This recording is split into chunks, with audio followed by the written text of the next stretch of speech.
ഇന്ന് നമുക്കൊരു Japanese pancake ഉണ്ടാക്കിയാലോ? കമോൺ. ഫസ്റ്റ് സ്റ്റെപ്പ് എന്ന് പറയുന്നത് എഗ്ഗിനെ രണ്ടാക്കണം.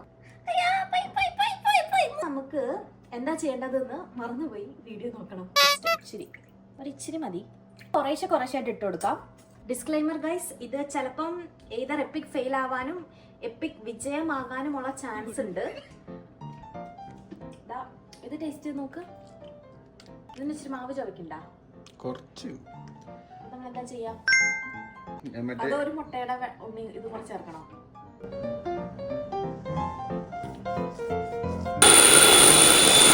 കൈ കൊണ്ട് ബീറ്റ് ചെയ്താ കൈക്ക് നല്ല എക്സസൈസ് ആയിരിക്കും. പിന്നെ നാളെ കൈയൊക്കെ ഗത പോലെ ഇരിക്കും.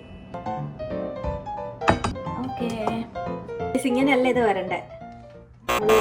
ഫെയിലായി. വീഡിയോയിൽ സംസാരിച്ച് വർത്താനം പരിപാടി അവസാനിപ്പിക്കുന്നു. നന്ദി, നമസ്കാരം. നമ്മൾ ആക്ച്വലി ഇന്ന് ഉച്ചയ്ക്ക് എന്താ കഴിക്കുന്നേ? എന്തായാലും ബ്രേക്ക്ഫാസ്റ്റിന് കഴിക്കാൻ പറ്റില്ല. ചോറിടാല്ലേ, ചോറും മീൻകറിയും, ചോറ് മീൻ വറുത്തത് വാട്സ്